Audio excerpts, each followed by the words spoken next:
Bonjour à tous, les nouvelles de ce 13h nous donnent les titres suivants. Célébration hier en différé de la journée mondiale des enseignants. 270 acteurs de l'éducation, de l'enseignement et de l'alphabétisation au Burkina ont été décorés ce 2 novembre à Ouagadougou. Vous entendrez quelques-uns dans un instant. Récompense aux enfants retirés de la rue et ayant réussi leurs examens de fin d'année. La ministre burkinabé de la Famille a tenu hier à valoriser le mérite de ces apprenants inscrits dans des centres éducatifs et professionnels. Les détails de cette journée de gratification au cours de cette édition. Un plaisir donc de vous retrouver. Restez avec nous pour le développement de ces titres.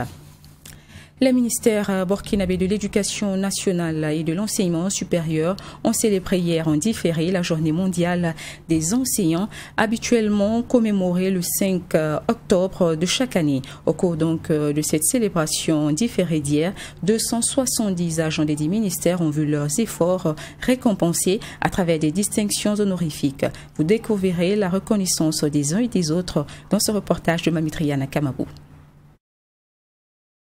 Ils sont au total 270 agents du ministère de l'Éducation nationale qui ont vu leurs efforts récompensés à travers des décorations honorifiques. 4 agents ont été élevés au rang d'officiers de l'Ordre des Palmes académiques et 266 autres ont été faits chevaliers de l'Ordre des Palmes académiques. Des sentiments de joie et de reconnaissance qui animent ces récipiendaires. Être mis en avant, c'est vraiment une haute distinction.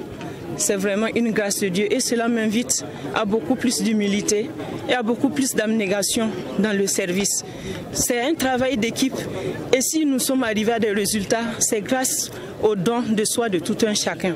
Donc je dis merci à mon supérieur hiérarchique et je dis merci également à mon mari, à ma famille, à mes enfants parce que souvent je suis hors du foyer pour des raisons professionnelles. Je profitais donc de votre micro pour remercier les hautes autorités qui ont reconnu notre travail.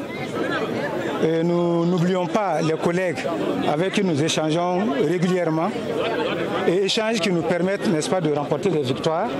En sacrifiant à la commémoration de la Journée mondiale des enseignants, les ministères en charge de l'éducation et de l'enseignement supérieur du Burkina Faso veulent ainsi célébrer et saluer le travail remarquable que font les enseignants. Et selon Al-Kassoum Maïga, ces distinctions sont aussi une invite à redoubler d'efforts afin d'atteindre les objectifs fixés pour 2030. Nous pensons que l'éducation mérite le prix qu'on y met et mérite les sacrifices que le pays fait pour que le système puisse fonctionner. En tout cas, bravo à ceux qui ont été décorés. Et leur dit la décoration, c'est aussi une interpellation à faire davantage et davantage. Quant à ceux qui n'ont pas été décorés, ce n'est que partie remise, chacun se met au travail et je pense que le travail bien fait sera récompensé à sa juste valeur. Les enseignants au cœur de la relance de l'éducation, tel est le thème sous lequel est célébrée en 2021 la Journée mondiale des enseignants. Cette journée mondiale est commémorée le 5 octobre de chaque année. Retrait des enfants de la rue au Burkina, le ministère burkinabé en charge de la famille et de l'action humanitaire se réjouit de la progression de ces enfants en ce qui concerne leur insertion socio-professionnelle. Inscrits dans des centres d'éducation et de formation professionnelle, ils ont réussi leurs différents examens de fin d'année. Une réussite encouragée par la ministre Marie-Laurence Ilboudo qui a primé une dizaine de ces enfants exemplaires. Les détails avec Fatima Tanikima. Madame la ministre a enlevé une épine sous mon pied. Cette épine, c'est la douleur d'un père qui assiste impuissant à la perte de son enfant au fil du temps. Selon Amidou Sangara, son fils s'adonnait au vol et avait élu domicile dans la rue après s'être fait embaucher dans un abattoir de la place. L'enfant partait dans l'abattoir, il aidait les bouchers à dépecer les bœufs, moyennant 1000 francs. Quand il gagne les 1000 francs, il va boire sa soupe et le soir, il peut rentrer les vidéos club jusqu'à minuit. Et quand il sort, il sait que déjà, c'est tard pour venir à la maison. Il dort sur les bancs. Chaque nuit, vers les 22h, 23h, je suis à la recherche de mon enfant. C'est désormais un mauvais souvenir pour ce père de famille. Depuis 3 ans maintenant, son fils a intégré le centre d'éducation et de formation professionnelle. Il a eu le BPC avec 14,21 de moyenne et le mieux primé à Fada. Le centre, il a fait 3 ans dans le centre. Sa nourriture, son habillement, son déplacement Ouaga-Fada a été pris en charge par l'État. Même l'école. Et quand il vient encore à Ouaga, on lui donne 10 000 francs argent de poche. Et cette année, c'est Madame la ministre qui a ordonné au directeur régional pour lui trouver la place au lycée Marianne Gouabi. Et il fait la seconde C. Comme son enfant, ils sont plusieurs à avoir reçu une récompense après une année scolaire ou professionnelle brillante. Un geste qui vise à inciter les enfants à plus d'abnégation dans le travail, selon la ministre en charge de la solidarité nationale et de l'action humanitaire. Hélène Marie-Laurence Ilboudo-Marchal a saisi cette opportunité pour rappeler que son ministère continuera sa mission de retrait des enfants et des femmes de la rue. Elle a également laissé entendre que chaque parent peut décider du retrait de son enfant dans les centres d'accueil. Personne n'est forcé de rester dans ce centre. Ceux qui veulent prendre leurs enfants viendront avec les extraits de naissance de ces enfants, disant qu'ils sont parents biologiques de cet enfant. Et après sensibilisation et après engagement de ce parent de dire que cet enfant ne se retrouvera plus dans la rue, on donnera ces enfants. Mais si l'enfant rejoint de nouveau la rue, c'est le juge qui décidera de son sort. Et en ce moment, c'est dans un état de droit, c'est le procureur qui devrait, et le juge pour enfants qui devrait déterminer où l'enfant serait le plus en sécurité. Donc c'est pour dire que nous sommes dans un état de droit. Donc ceux qui pensent que nous enfreignons la loi, ils peuvent porter plainte ou aller voir le procureur qui va se saisir du dossier et nous interpeller si nous ne sommes pas dans le droit. En attendant, les bénéficiaires du jour, au nombre de 10, disent être reconnaissants envers les donateurs et promettent travailler davantage pour rendre fiers leurs parents. À 1 mois et quelques jours près de la célébration de la fête de l'indépendance au Burkina, le secrétariat permanent du comité d'organisation et les premiers responsables de la région du plateau central ont tenu samedi dernier une rencontre de concertation pour la réussite de l'événement. 2 thèmes ont été cependant abordés, à savoir le sens ou l'essence de la célébration tournante du 11 décembre et la gestion et l'entretien des infrastructures du 11 décembre par les populations bénéficiaires. L'occasion donc pour les participants de soumettre leurs préoccupations et suggestions en rapport avec ces thèmes. Mamitriana Kamabou vous en dit davantage. C'était une rencontre franche et participative entre premiers responsables de la région du plateau central et population de la dite région. Sens ou essence de la célébration tournante du 11 décembre, c'est le premier thème qui a été développé par le secrétaire permanent par intérim du 11 décembre. Cette communication a pour objectif d'aider la population à comprendre davantage le bien fondé de la célébration tournante de la fête de l'indépendance. Mais ce qui a motivé l'État, c'est surtout le développement, rapprocher le développement à la base. Vous savez que dans le temps, le 11 décembre se célébrait uniquement à Ouaga. Alors on s'est dit, pourquoi ne pas rapprocher les festivités dans les régions? Permettre à ces régions-là de bénéficier un temps soit peu aussi du développement. Je vous prends l'exemple de Gawa. Quand nous partions à Gawa en 2017, il n'y avait même pas 3 km de goudron à Gawa. Mais après le 11 décembre, on s'est retrouvé à 52 km de bitume.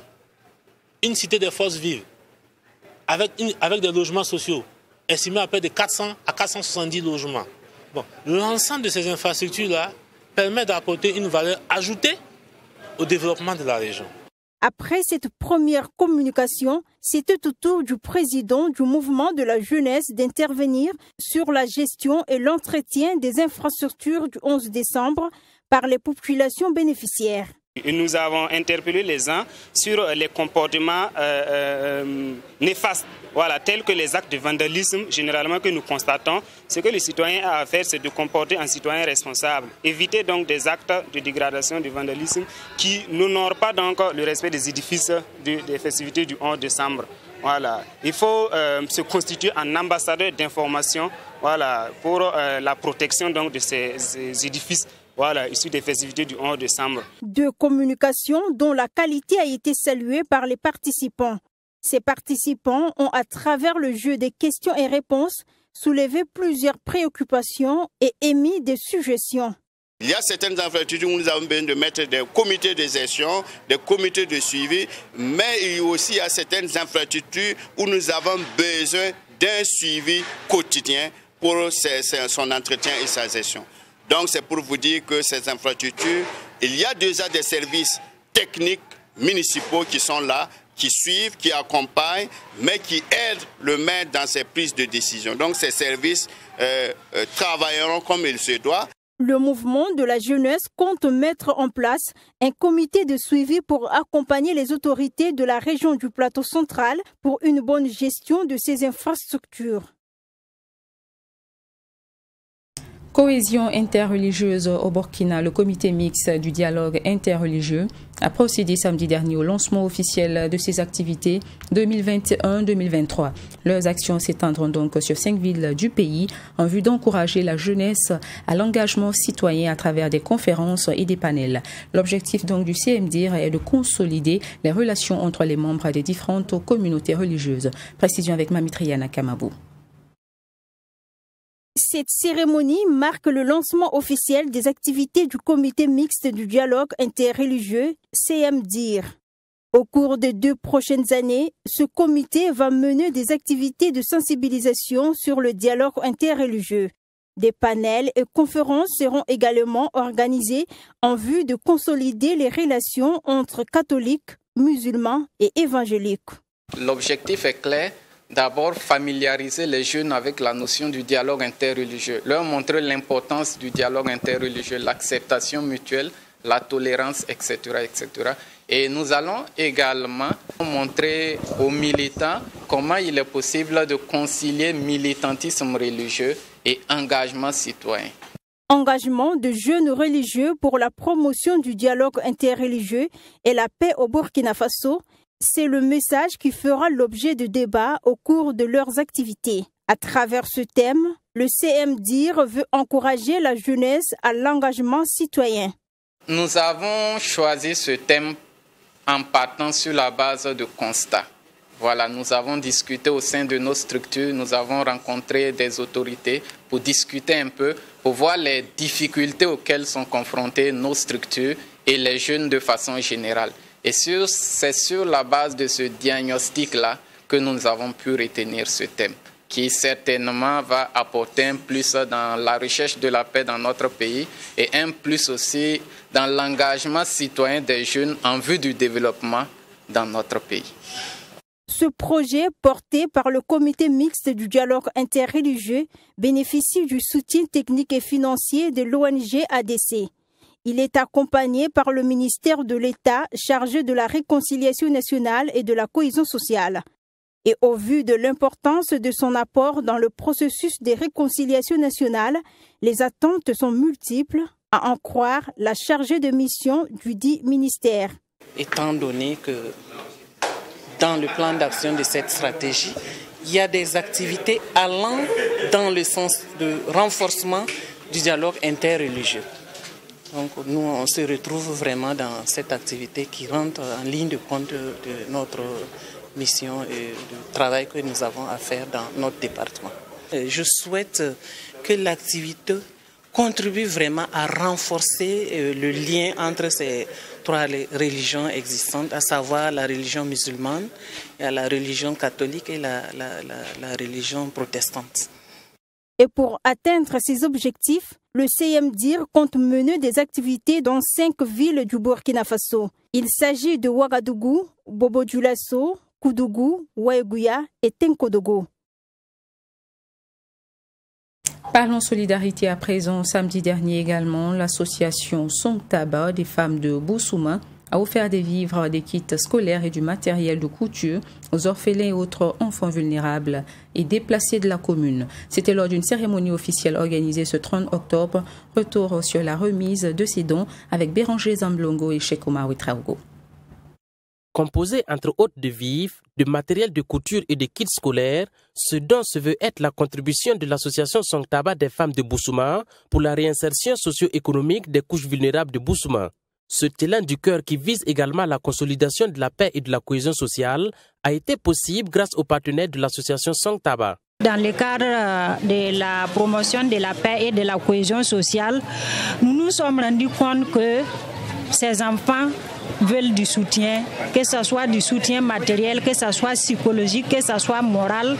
Ces enfants ont besoin de nous tous pour pouvoir évoluer vers les autres enfants, pour qu'ils puissent s'épanouir, pour qu'ils puissent se sentir comme si rien ne s'est passé dans leur vie.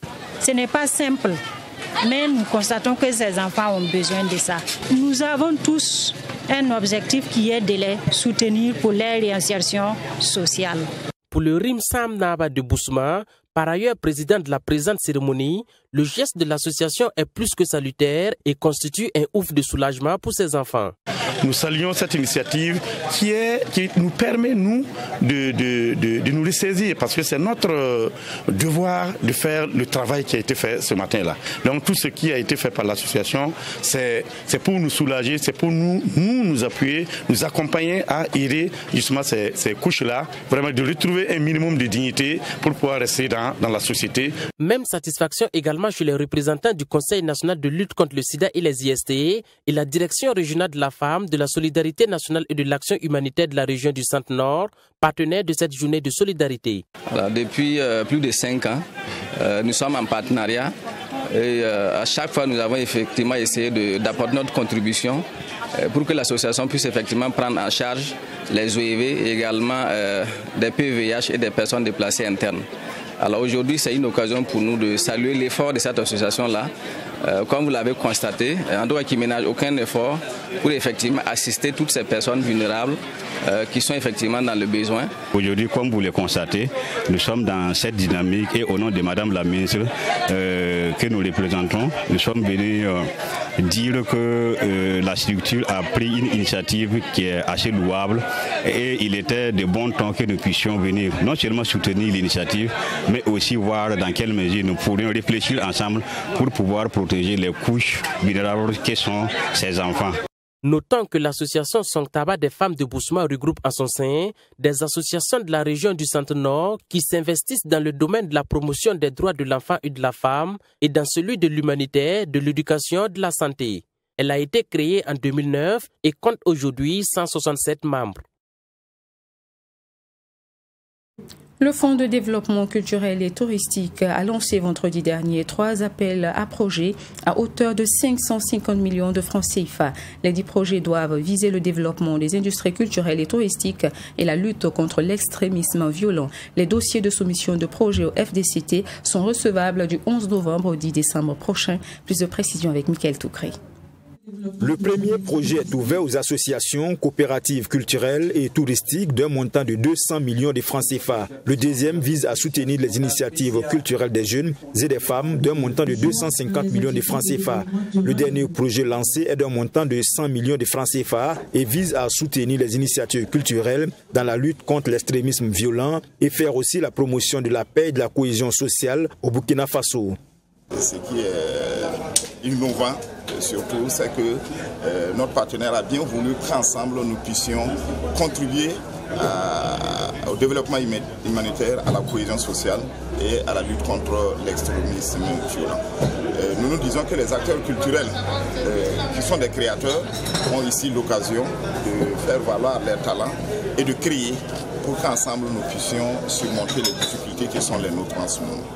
Le lancement de ces 3 appels à projets du Fonds de développement culturel et touristique bénéficie d'un appui de l'État burkinabé, mais aussi de la coopération suisse au Burkina Faso d'un montant d'un peu plus de 50 millions de francs CFA. Souhaitons qu'il y ait un engouement total. Il y aura un dépouillement et c'est sûr que vous serez là quand nous allons proclamer les résultats comme d'habitude pour ceux qui seront retenus pour exécuter ces projets. Le nombre de financement c'est 10 millions. Ça veut dire que pour le premier axe qui est le financement classique, le minimum sera de 20 projets. Pour le deuxième axe, le minimum sera de 25 projets et pour le troisième de 10 projets. Donc voilà à peu près, puisque nous disons que les acteurs vont être à même de lever le maximum de financement qui est de 10 millions par projet. Les dossiers des acteurs culturels et touristiques dans le cadre de ces 3 appels à projets du FDCT vont être réceptionnés à partir du 11 novembre et ce jusqu'au 10 décembre 2021. Deuxième édition des Happy Days Kolognaba, tenue du 29 au 31 octobre dernier à Ouagadougou. Cette édition 2021, dédiée à la promotion de la cohésion sociale, a été un moment de découverte, de retrouvailles et d'ambiance. Je vous invite à découvrir ces journées de gaieté avec Serge Caboret. 3 jours durant, le quartier Kolognaba a vibré au rythme de la deuxième édition des Happy Days. Créée par l'association Vision Nouvelle, cette activité qui a connu des expositions-ventes et qui a fait la promotion des projets de développement collectif a été saluée par le représentant du Widi Naba, parrain des Happy Days de Kolognaba. C'est une activité qu'il apprécie, qu'il porte dans le cœur et il souhaite que ces jeunes filles et fils de ce quartier qui ont eu l'initiative d'organiser les Happy Days, qui ont eu l'initiative de donner un contenu à cette activité, qu'ils puissent persévérer. Que Dieu Tout-Puissant les accompagne, parce que si la jeunesse gagne, c'est Widi qui gagne, c'est Kolognaba qui gagne, c'est le Burkina qui gagne. Ainsi, au soir du bilan, c'est un comité d'organisation satisfait du travail abattu durant ces 3 jours qui s'est exprimé. C'est un sentiment de joie et de satisfaction qui nous anime, parce que le comité d'organisation a été à la hauteur et nous sommes arrivés à mobiliser plus de 7000 personnes en 3 jours. Cela veut dire que la jeunesse est en train de tourner une page importante, pouvoir réaliser un rêve, vivre ce rêve dans la cohésion sociale, le respect des autres dans leurs différences, pour que ensemble ils puissent vivre dans une harmonie. Et l'innovation pour cette deuxième édition, c'était de lancer le projet d'assainissement à travers le ciblage des familles vulnérables pour lesquelles nous allons construire des puisards pour éviter les écoulements d'eau dans les 6 mètres, dans nos rues et ruelles. Donc vraiment, cela veut dire que tout est possible à celui qui croit. Happy Days Kolognaba, édition 2021, a également été salué par les différents participants.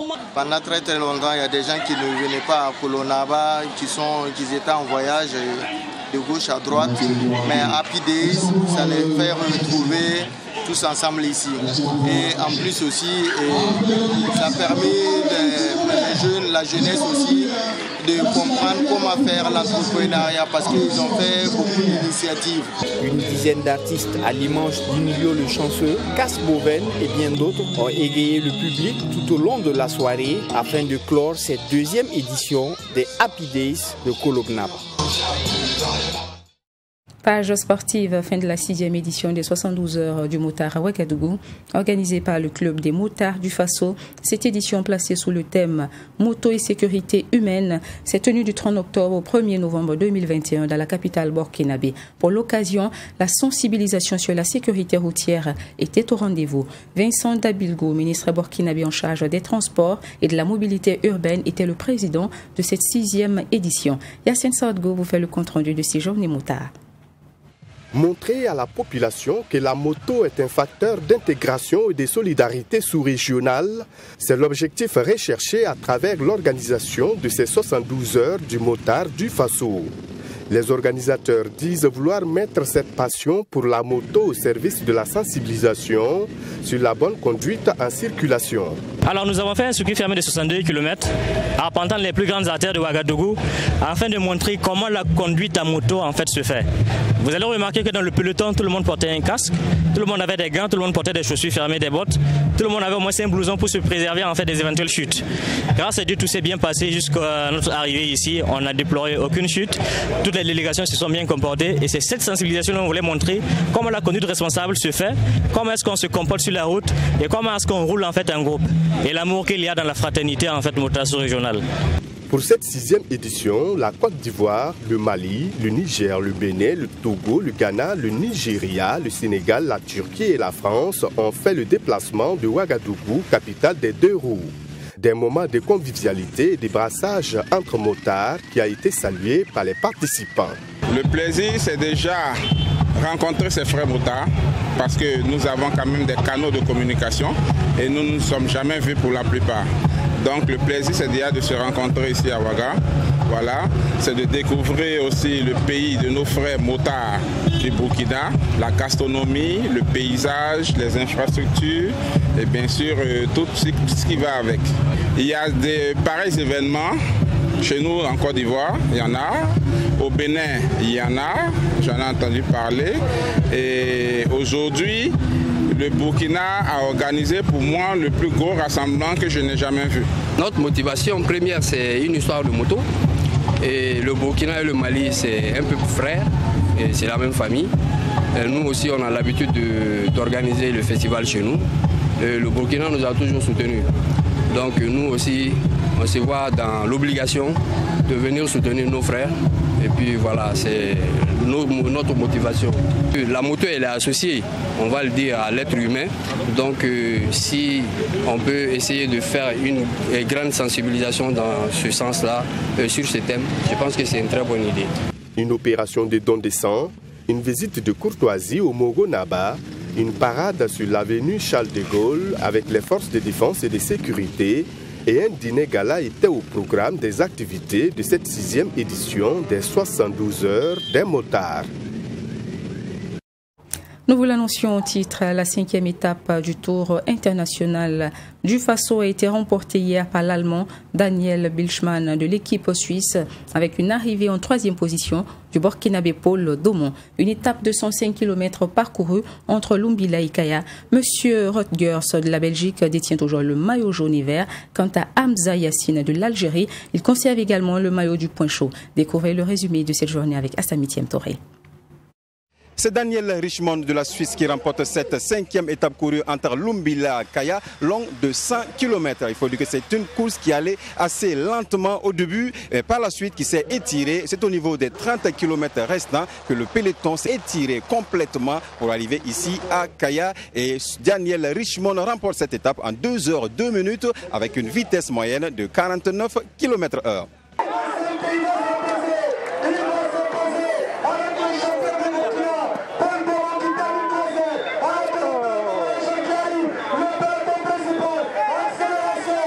Une étape assez difficile pour les Burkinabés, une étape également entachée de chutes à l'arrivée puisque les Burkinabés ont été victimes d'une chute à l'arrivée, en l'occurrence Mathias Sorgo et Souleymane Kone qui ont été victimes d'une chute à l'arrivée ici à Kaya à cause des dodanes justement au niveau de l'arrivée finale. Mathias Sorgo en tout cas est légèrement blessé, mais Souleymane lui on peut dire qu'il est grièvement blessé. Pas de bilan officiel au niveau des blessures, mais les coéquipiers ont une pensée envers ces 2 blessés.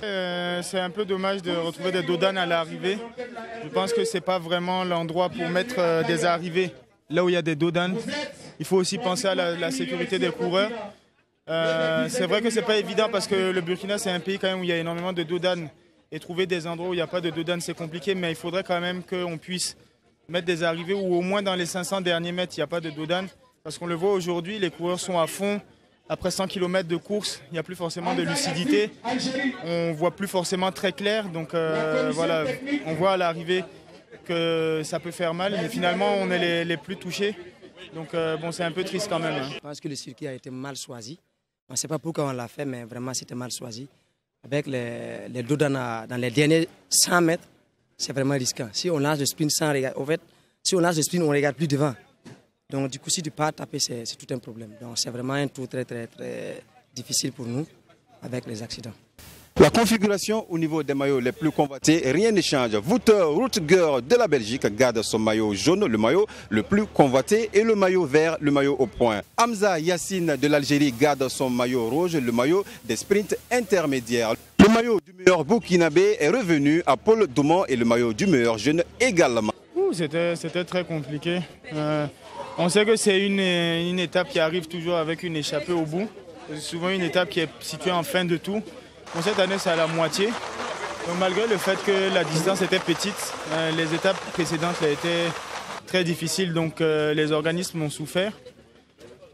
Finalement, le coup décisif s'est dessiné dans les 10 derniers kilomètres. Et j'ai pu être présent dans ce coup-là pour venir à l'arrivée. La prochaine étape, c'est la 6e. On prendra le départ à Nagrengo pour rejoindre Tenkodogo. Et c'est ici que prend fin cette édition. Merci de l'avoir suivi. À demain 13h pour d'autres nouvelles.